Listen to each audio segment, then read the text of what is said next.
Bismillahirrahmanirrahim. Assalamualaikum warahmatullahi wabarakatuh. Waalaikumsalam warahmatullahi wabarakatuh. Alhamdulillahirabbil alamin wassalatu wassalamu ala asrofil anbiya'i wal mursalin wa ala alihi wa sahbihi ajmain. Allahumma shalli ala sayyidina Muhammad wa ala ali sayyidina Muhammad. Alhamdulillahirabbil alamin. Hari ini kita dapat berkumpul dalam sebuah acara yaitu pembukaan pelatihan jarak jauh guru IPA di Balai Diklat Keagamaan Jakarta. Kami haturkan selamat datang kepada para peserta sekalian telah berupaya hadir pada acara pembukaan ini, dan alhamdulillah kita perlu bersyukur bahwa kita kehadiran yang terhormat Direktur SKK yang nanti akan membuka PJJ ini dan akan memberikan arahan-arahan terkait dengan kebijakan-kebijakan pendidikan di Kementerian Agama. Mari kita bersama-sama memulai acara ini dengan mengucapkan lafaz basmalah. Bismillahirrahmanirrahim. Yang terhormat Bapak Direktur KSKK dan yang saya hormati para peserta, berikutnya kita akan menyimak pernyataan pembukaan dan arahan dari Direktur KSKK. Sebelumnya saya akan sampaikan sekilas mengenai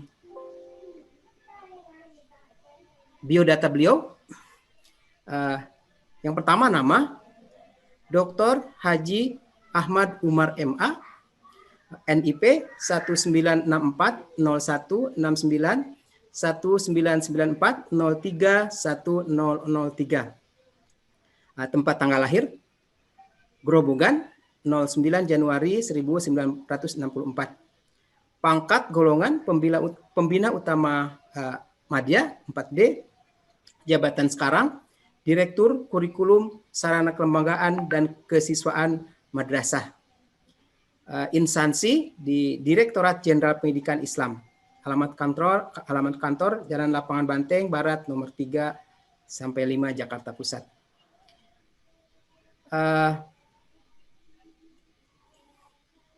Belum tercantum nomor teleponnya, tidak apa-apa, nanti apabila Anda ingin menanyakan silakan. Baik, itu sekilas tentang biodata Bapak Direktur KSKK Kementerian Agama. Kepada beliau saya persilahkan untuk menyampaikan pernyataan, membuka dan memberikan arahan. Kami persilahkan.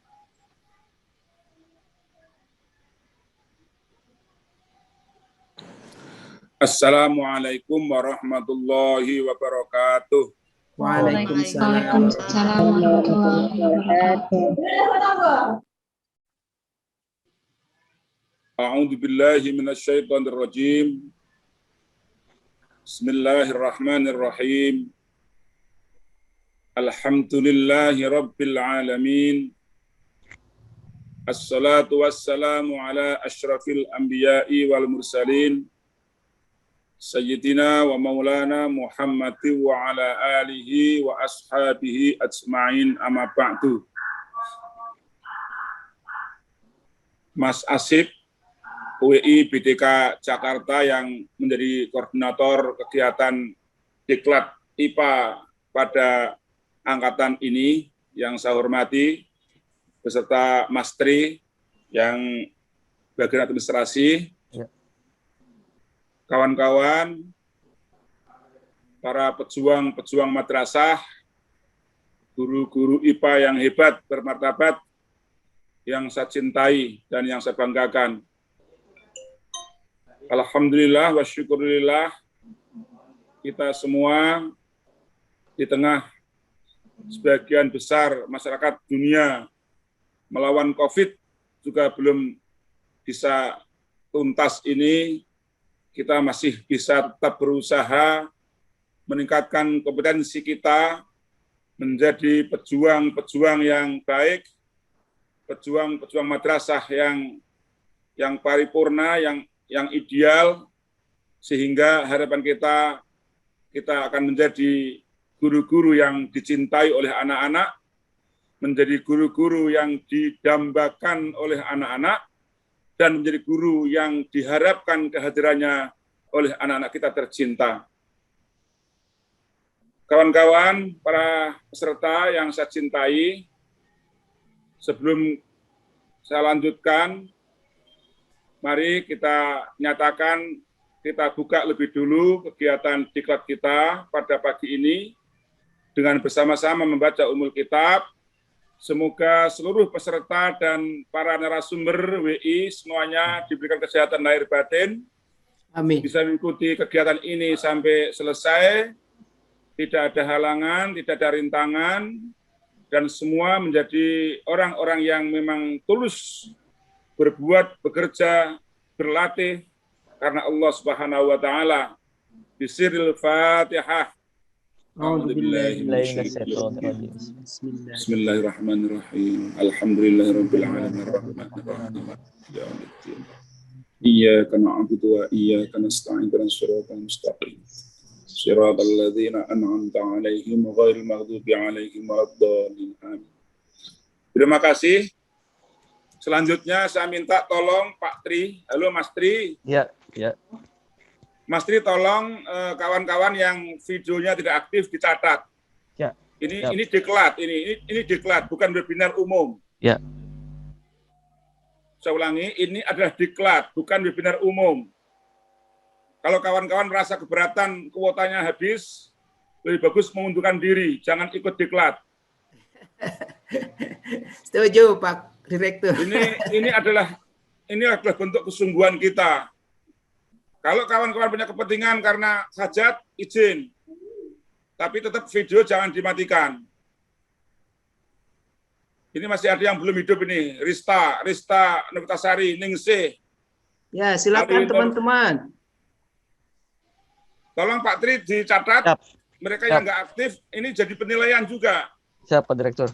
Jadi kita khawatir nanti jangan-jangan mereka sambil masak ikut diklat, nanti sambil nyuci ikut diklat. Aduh, bagaimana akan bisa lebih maju? Ingat bahwa diklat ini adalah diklat yang resmi dan ini dibiayai oleh negara. Jangan sampai kita menghabiskan uang negara hanya untuk seremonial tapi nggak berdampak pada peningkatan mutu. Oke, sampai terakhir nanti kalau masih ada yang tidak dihidupkan videonya, tolong diberhentikan aja, nggak usah jadikan peserta selanjutnya. Kasihan ini masih ada belum nih, Rafida. Siap. Rafida, Elsa, ini belum. Tolong catat Mas Tri, catat Mas Ali. Ya, saya catat. Rifda, Ya. Elsa, Sri Mulyati, Ya. Novia, Hardiansah, Rista, Didi, Ervina. Udah ini orang-orang ini penting dicatat ini. Ya, Pak Direktur, sudah. Ya, oke, terima kasih. Siap. Bapak Ibu yang saya hormati, Mas Asip, saya diberi waktu berapa lama nih? Silakan sebebasnya. Oke, kalau gitu aku ambil yang pendek aja kalau gitu.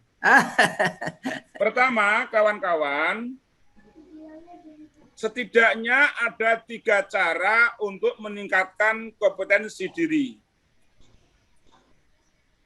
Pertama, meningkatkan kompetensi dengan cara mandiri. Dalam situasi seperti sekarang ini, sangat memungkinkan seorang guru atau siapapun orang yang berprofesi dalam bidangnya masing-masing, bahkan mungkin kepada profesi-profesi yang sangat rigid, mungkin kecuali dokter kecuali teknik bangunan, ini mungkin tidak bisa dengan mandiri semata-mata. Tetapi selain dokter, selain teknik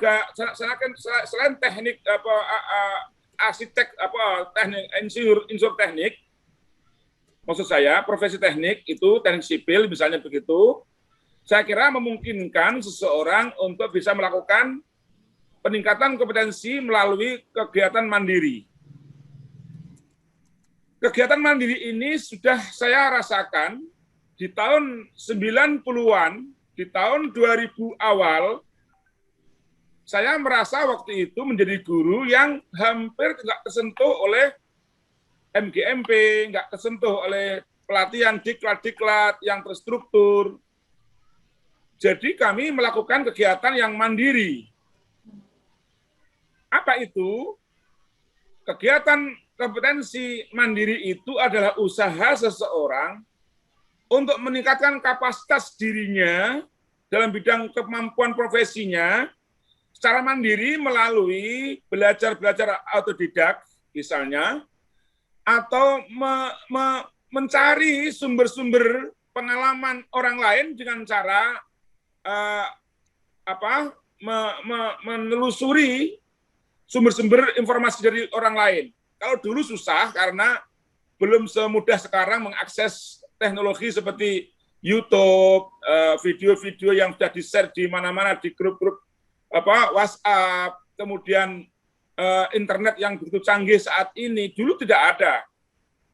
Kalau ingin tahu bagaimana cara mengajar yang baik, saya harus mendownload video-video itu dari cara yang sangat sulit, karena memang tidak semudah sekarang ini. Tapi sekarang, kawan-kawan, kalau saja misalkan ingin tahu bagaimana cara mengajar IPA yang baik ya, Bapak cukup buka internet, buka website, buka laptop atau sejenisnya, YouTube, ketik guru ideal atau guru IPA mengajar IPA teori apa, itu nanti akan ketahuan di situ, muncul semua. Bagaimana guru mengajarnya itu bisa dilakukan. Nah, tetapi kawan-kawan yang saya hormati, tidak hanya itu. Belajar mandiri termasuk bagaimana seorang guru melakukan usaha-usaha membuat misalnya modul-modul pembelajaran dengan cara mandiri. Konsultasi dengan kawan-kawan, bersama dengan kawan-kawan. Intinya kegiatan mandiri adalah kegiatan yang dasarnya atas inisiatif sendiri, dilakukan dengan cara mandiri, tidak membebani orang lain. Dalam bagian pembiayaannya dan lain-lainnya, kita nggak membebani orang lain. Nah, ini yang pertama. Kategori ini adalah kategori yang sangat mungkin bagi saya sangat terpuji begitu ya, sangat bagus gitu, karena berangkat dari kemandiriannya, dari keikhlasannya, dari kesungguhannya. Ini kalau saya menjadi kepala madrasah, maka guru-guru seperti ini saya berikan reward yang lebih daripada yang lain. Kawan-kawan, kalau kegiatan mandiri Anda merasa tidak termotivasi, Anda merasa tidak terangsang, Anda merasa tidak bersemangat karena mandiri, maka Anda boleh melakukan dengan cara yang terstruktur, melalui MGMP misalnya, melalui diklat pelatihan seperti ini misalnya. Ini termasuk kategori jenjangnya sudah lebih bagus, tetapi dari semangatnya sudah nomor 2. Semangat nomor 1 itu yang mandiri. Tetapi kegiatannya mungkin tidak begitu menyenangkan karena sendiri. Nah, saya berharap kawan-kawan ikut diklat ini yang jenjang kedua ini adalah jenjang yang terstruktur. Diharapkan kawan-kawan model, strateginya, medianya jauh lebih baik karena ada mentornya, ada pembimbingnya, ada narasumbernya, tentu hasilnya akan lebih bagus. Nah, lalu cara yang ketiga, kawan-kawan, adalah cara yang studi lanjut.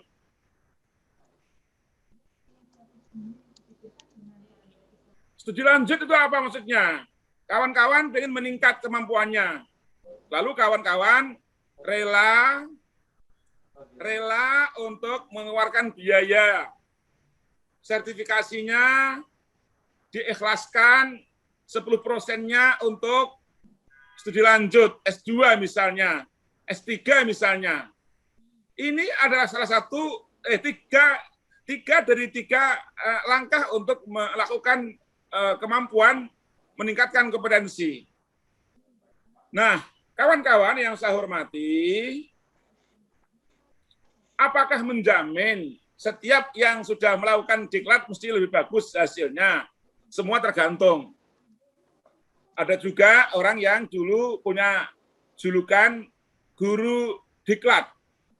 Apa itu? Guru yang setiap ada diklat diutus untuk berangkat diklat. Nggak pernah mengajar, pokoknya kamu datang kemanapun, ada diklat apapun berangkat.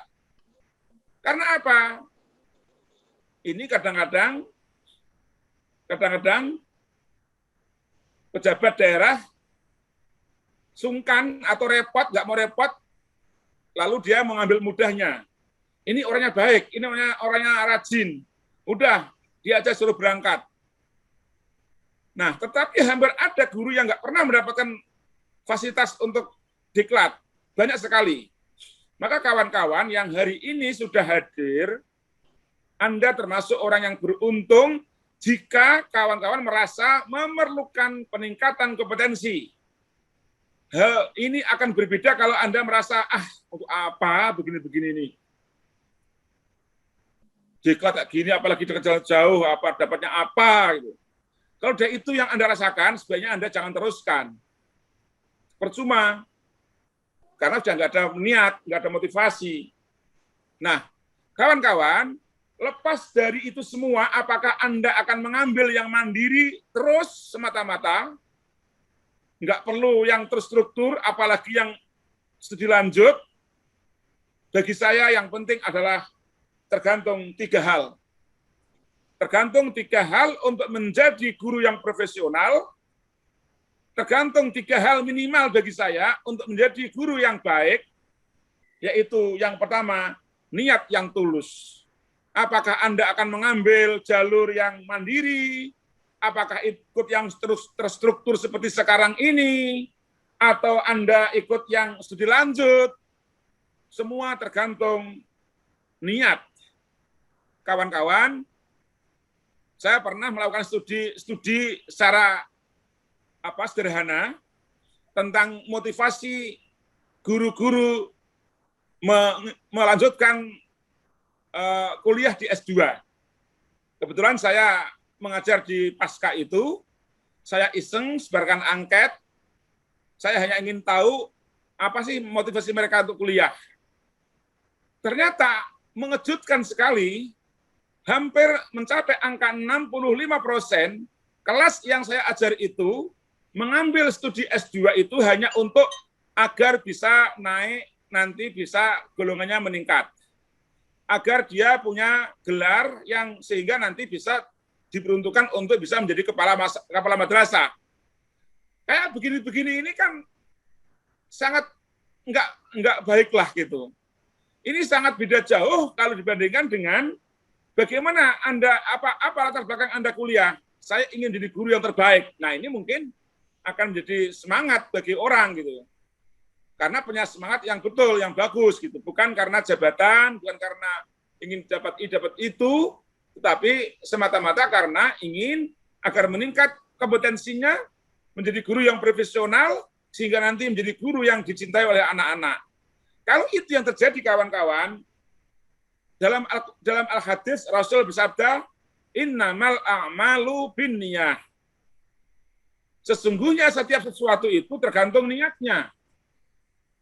Maka kawan-kawan, ingat, karena ini hari pertama, saya kira baru pembukaan, saya minta tolong kawan-kawan yang mendapatkan keuntungan, yang dapat keberuntungan hari ini bisa mengikuti diklat ini, tolong niatnya diperbaharui.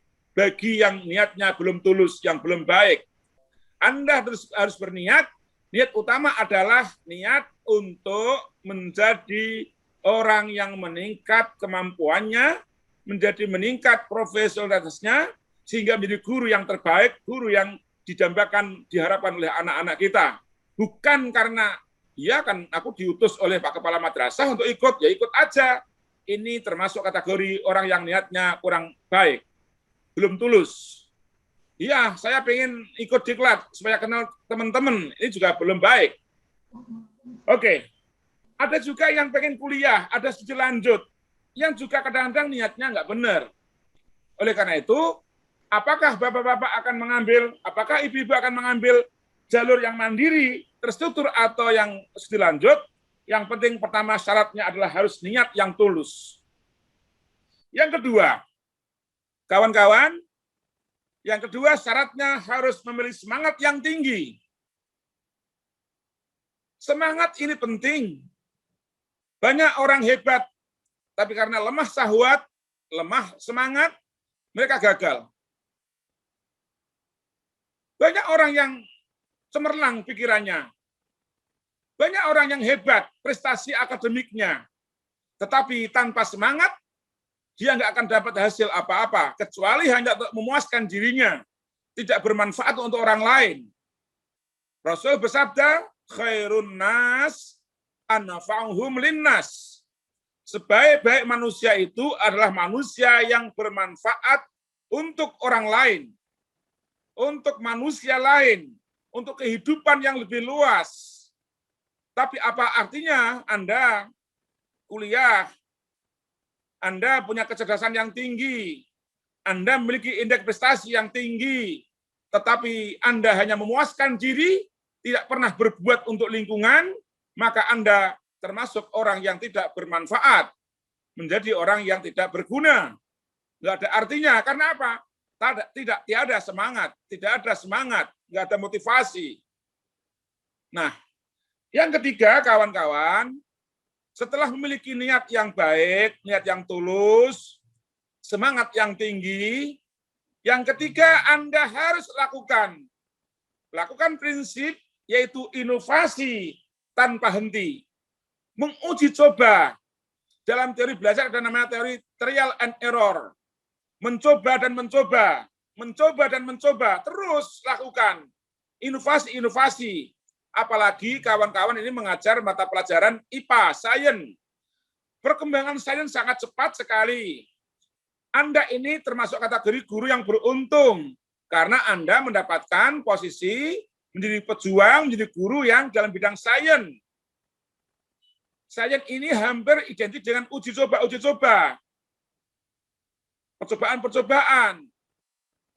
Nah, kalau Anda tidak pernah melakukan uji coba, melakukan upaya-upaya rekayasa, tidak pernah melakukan inovasi-inovasi, maka Anda tidak akan banyak memberikan dampak pada anak-anak. Jangankan pada anak-anak, Anda pun akan menjadi orang yang hampir nggak berguna sama sekali, karena Anda monoton, hanya teoretik semata, bahkan Anda mungkin mengajarnya mungkin dengan cara yang tradisional. Kawan-kawan, saudaraku semua yang saya hormati, yang saya cintai. Lalu yang ketiga, saya ingin bicara tentang kategori guru.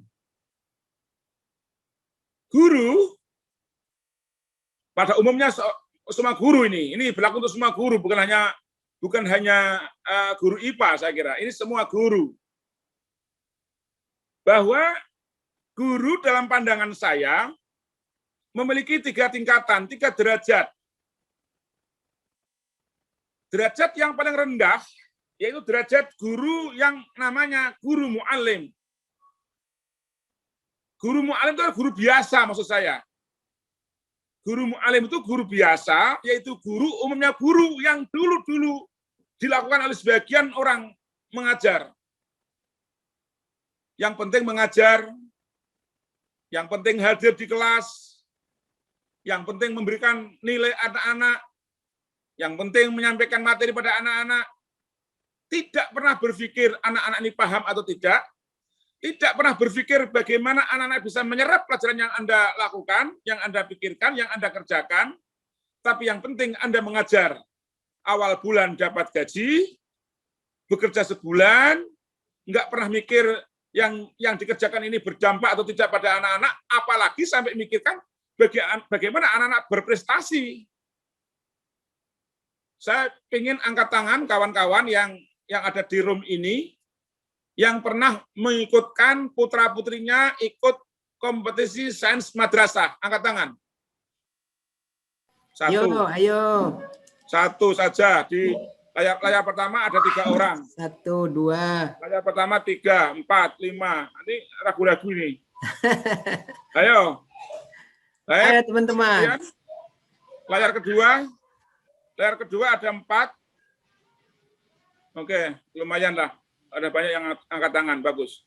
Jadi kalau Anda sudah berpikir bagaimana anak-anak meningkat kompetensinya, bagaimana anak-anak ikut prestasi, kejuaraan, olimpiade, Anda saya yakin lewat dari kategori guru tingkatan pertama. Karena guru tingkat pertama itu jangankan mikir prestasi, mengajar saja kadang-kadang nggak dipikir kualitasnya. Yang penting datang, yang penting mengajar. Nggak pernah mikir apakah anak-anak paham atau tidak. Ini kategori yang paling dasar, namanya guru mu'alim.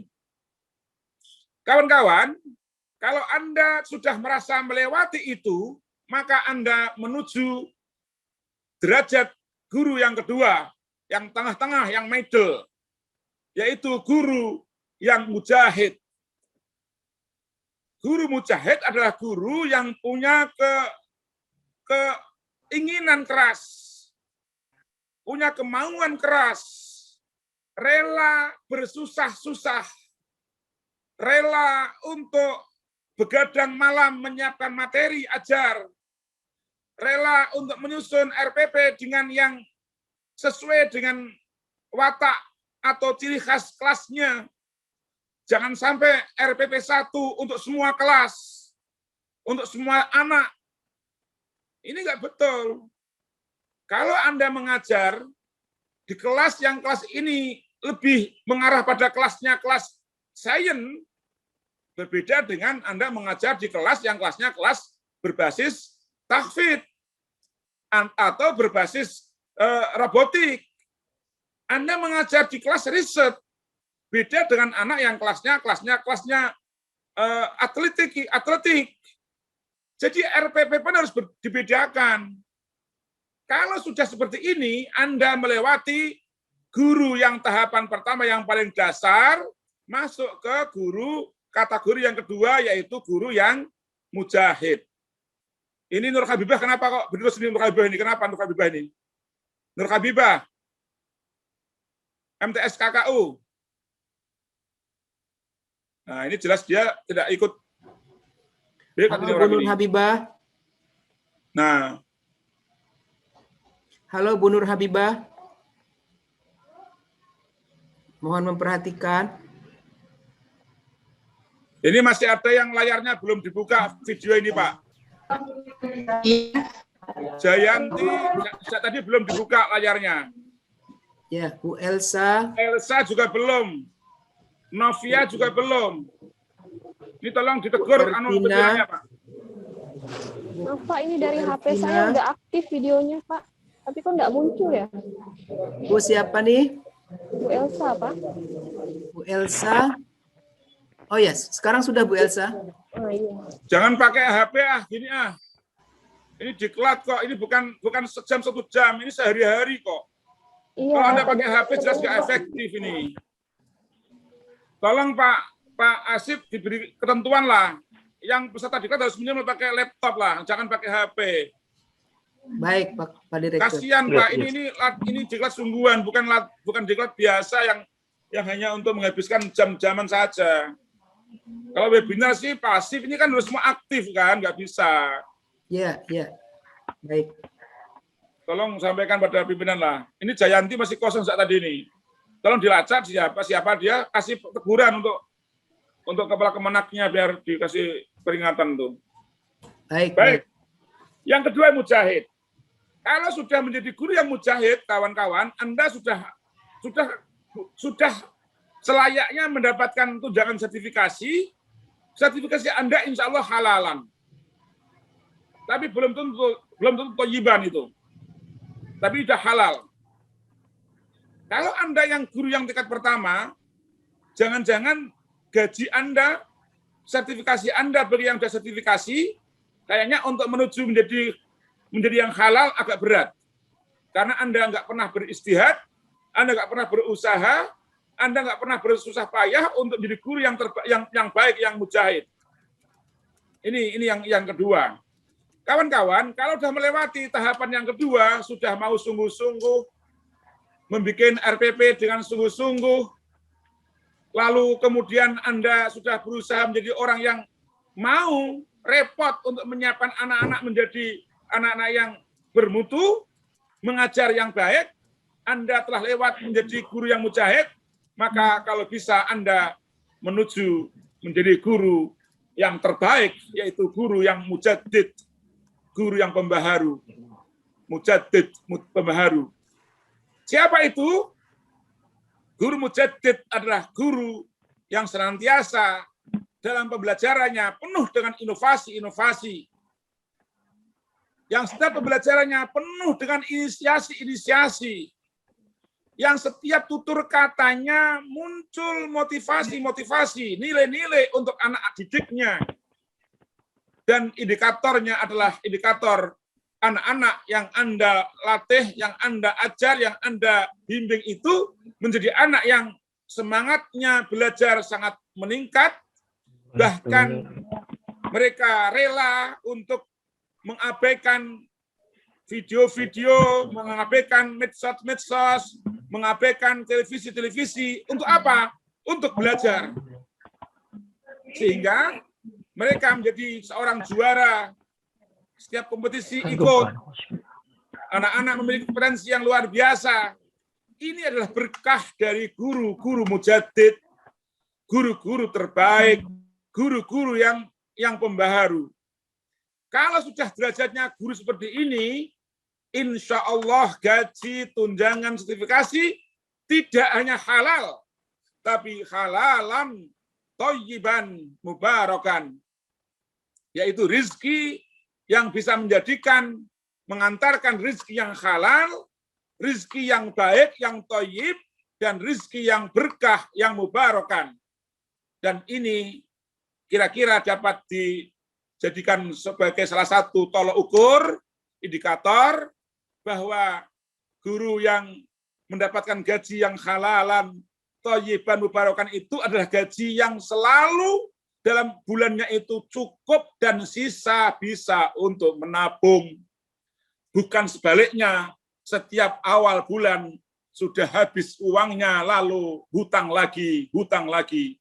Ini contoh guru yang rizkinya tidak mubarakan, tidak thayyiban, meskipun halal, tapi tidak mendatangkan keberkahan, tidak mendatangkan kebaikan karena tidak cukup untuk hidup sebulan. Tapi kalau kawan-kawan dengan niat ikhlas, semangat juang yang tinggi, inovasi yang tiada henti, Anda berbuat sebaik-baiknya untuk anak-anak, melayani anak dengan sungguh-sungguh, insya Allah rizki kita, rizki yang halal, tetapi juga thayyiban dan mubarakan, bebas dari hutang.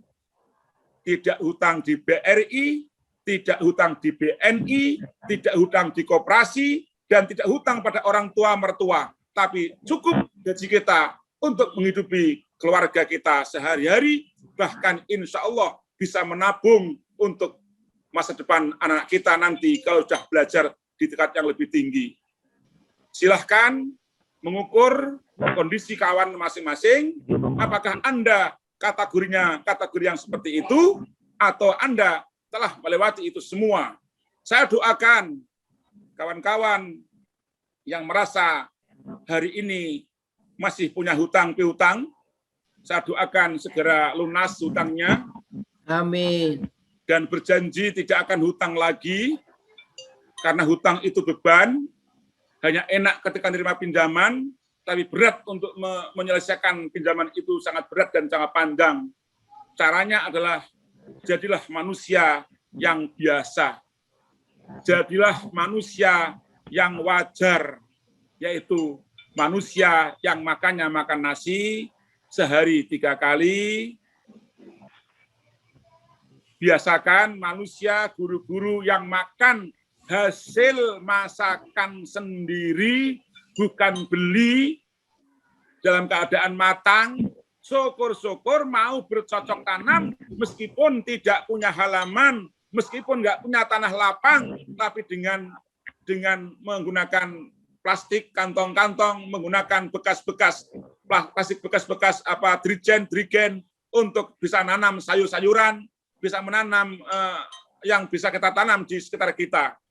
Ini adalah cara-cara guru-guru yang pengen hidupnya bahagia. Bukan mengandalkan makanan masak yang jadi, hidup yang bermewah-mewahan, hidup yang melebihi kapasitas kemampuannya. Itulah sosok guru yang ideal, yang dulu disebut namanya sosok guru Umar Bakri. Umar Bakri itu, meskipun dia pakai negeri, dia nggak malu pakai sepeda ontel, tetapi selalu sampai di kelas, sampai di madrasahnya, anak-anak berebut untuk membawakan sepedanya, berebut untuk membawakan tasnya, berebut mencium tangannya Pak Umar Bakri, bukan seperti sekarang ini. Guru-guru lewat, meskipun membawa mobil mewah, tapi anak-anak cuek. Guru-guru lewat, meskipun dengan motor yang baru, anak-anak nggak peduli. Karena apa? Bisa jadi kita semua menjadi guru yang tidak pernah mengerti bagaimana keadaan yang sesungguhnya, yang sebaiknya kita lakukan. Kadang-kadang guru-guru kita ini, sekarang ini menjadi guru-guru yang mengejar mode, mengejar gaya hidup, tidak untuk memenuhi kebutuhan hidup. Kalau untuk memenuhi kebutuhan hidup, insya Allah, gaji kita standar pegawai negeri cukup untuk hidup.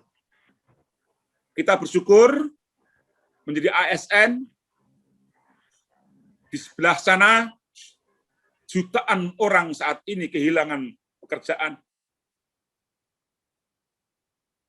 Di sebelah sana jutaan orang ingin menjadi ASN. Tapi kawan-kawan kadang tidak bersyukur, sudah menjadi pegawai negeri, sudah menjadi ASN, tapi perilaku kita kadang-kadang abai. Tidak bersyukur, kadang-kadang kita juga tidak serius menjadi guru yang baik. Maka tidak sedikit orang-orang yang semakin tinggi jabatannya, semakin tinggi gajinya, tidak semakin bahagia hidupnya karena mengerjakan tugasnya tidak didasari dengan niat yang baik, tidak ada semangat yang sungguh-sungguh, dan juga tidak ada inisiatif, nggak ada inovasi untuk membuat anak-anak kita menjadi anak-anak yang berkemajuan, anak-anak yang melakukan inovasi, anak-anak yang berkualitas tinggi. Kawan-kawanku, para guru-guru madrasah yang tercinta, kita semua punya tantangan berat. Siapapun guru kita, wabil khusus guru IPA, guru sains, kita punya tantangan berat, yaitu tantangan di tahun 2022, penilaian PISA Indonesia, khusus di madrasah, harus meningkat. Yang meliputi literasi numerasi, literasi baca, dan literasi sains. Ini tugas bapak-bapak, ibu-ibu, karena bapak-bapak mengajar IPA. Jangan sampai literasi sains dan literasi numerasinya tidak meningkat. Itu wujud dari yang kita akan perjuangkan. Mohon dicatat, kawan-kawan, tulis di rumah, bahwa kita punya tantangan sama-sama, yaitu tantangan untuk meningkatkan nilai PISA tahun 2022, kita harus bisa mengejar nilai PISA di negara tetangga kita, yaitu di Malaysia dan Singapura, karena saat ini kita masih jauh tertinggal dengan Singapura maupun Malaysia, bahkan kita masih tertinggal dengan Vietnam. Kawan-kawan yang saya cintai, saya kira itu cukup saya sampaikan. Sudah lebih setengah jam. Mudah-mudahan kawan-kawan bisa mengambil inti dari apa yang saya sampaikan, dan saya tunggu seluruh peserta yang hadir di room ini, yang di diklat ini, di tahun 2021 nanti, tolong Anda harus terlibat, ikut mensukseskan kompetisi Sains Madrasah tahun 2021. Anda merasa berdosa kalau Anda tidak berhasil mengikutkan putra-putrinya dalam ajang kompetisi karena Anda telah mendapatkan keberuntungan ikut pelatihan pada gelombang angkatan pertama ini. Saya kira itu Pak Aris, Pak Asip yang saya sampaikan. Terima kasih kawan-kawan semuanya yang masih pakai handphone, tolong nanti siang berubah. Harus pakai laptop. Jangan pakai handphone lagi. Kalau Anda nggak semangat, Anda nggak punya kemampuan itu, lebih bagus Anda mengundurkan diri, dia diganti teman yang lain yang siap untuk ikut diklat. Karena diklat jarak jauh ini berbeda dengan diklat yang offline. Diklat virtual ini membutuhkan komitmen yang tinggi, membutuhkan kedisiplinan yang tinggi. Sebab kalau tidak itu, maka hanya Anda melewati diklat, tetapi nggak dapat manfaat. Anda seolah-olah mendapatkan sertifikat, tapi Anda tidak meningkat kemampuannya. Oleh karena itu, godaan-godaan belajar online ini luar biasa. Bisa jadi Anda sedang duduk di kursi, anak Anda nangis, suami Anda rewel, istri Anda rewel, sangat mungkin terjadi. Maka syarat untuk ikut pembelajaran online, pertama harus orang yang jujur, orang yang disiplin, dan dia harus sungguh-sungguh. Tanpa itu percuma. Kata orang namanya percuma tak berguna. Percuma tak berguna. Melewati, tapi enggak memanfaatkan. Saya kira itu. Terima kasih kawan-kawan semuanya yang merasa perlu mendapatkan nomor handphone saya, silakan catat. Handphone saya adalah 085 2252 633 59. Saya ulangi, 085 2252 633 59. Saya tidak membuka tanya jawab di room ini. Yang Anda merasa tertantang, ingin komunikasi lebih lanjut, silahkan lewat WA. Kenalkan dulu Anda siapa, dari mana, supaya saya tahu bukan orang yang menipu. Terima kasih. Mohon maaf lahir batin. Wallahul muwaffiq ila aqwamit thoriq. Wassalamualaikum warahmatullahi wabarakatuh. Waalaikumsalam warahmatullahi wabarakatuh. Alhamdulillahirabbil alamin. Kami haturkan terima kasih kepada Pak Direktur SKK yang sudah menyampaikan bimbingan, arahan kepada kami terkait dengan guru di madrasah. Baik teman-teman, kita haturkan terima kasih dengan tepuk tangan di tempat masing-masing untuk Pak Direktur. Sekali lagi terima kasih atas kehadirannya, sudah menyempatkan hadir di acara ini. Mudah-mudahan semuanya menjadi ibadah bagi Pak Direktur dan selalu sehat. Ya, makasih Mas. Amin ya rabbal alamin.